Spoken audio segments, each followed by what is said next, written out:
Zaidi ya watu 900 wamethibitishwa kufariki dunia na wengine 3360 kujeruhiwa katika tetemeko la ardhi la Venezuela kulingana na serikali, huku waokoaji wakiendelea kuwatafuta manusura wa mkasa huo. Waliojeruhiwa wanatibiwa katika vituo vya matibabu vya muda baada ya makumi ya majengo kaskazini mwa nchi hiyo kuharibiwa na matetemeko hayo mawili, ukiwemo mji mkuu wa Caracas. Afisa mkuu wa serikali alisema mamia ya maokoaji wa kimataifa wamewasili nchini Venezuela na wengine zaidi wako njiani. Matetemeko mawili ya ardhi yaliitikisa Venezuela ndani ya sekunde moja baada ya nyingine mnamo Jumatano.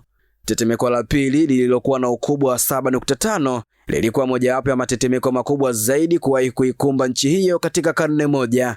Eneo la Guaira kaskazini mwa mji mkuu wa Caracas limeathirika zaidi. Maafisa wamesema watu wengi hawajulikani walipo, huku maafisa wakihofia huenda idadi ya vifo ikaongezeka, ingawa juhudi za uokoaji bado zinaendelea. Jina langu ni Hamza Saifu na hii ni Global TV. Msimu huu wa Sabasaba, usiruhusu biashara yako ipoe, kwa sababu Global TV inakupa fursa ya kuchangamsha biashara yako. Okoa hadi 50% ya gharama za matangazo na uwafikie mamilioni ya wateja kupitia vifurushi vyetu maalum vya Sabasaba. Chagua kifurushi chako kuanzia $250,000 hadi $500,000 tu.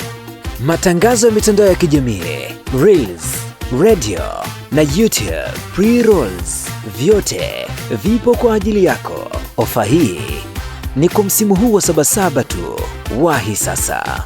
Wasiliana nasi kupitia namba zinazoonekana kwenye skrini yako. Global TV, tunakuza biashara yako.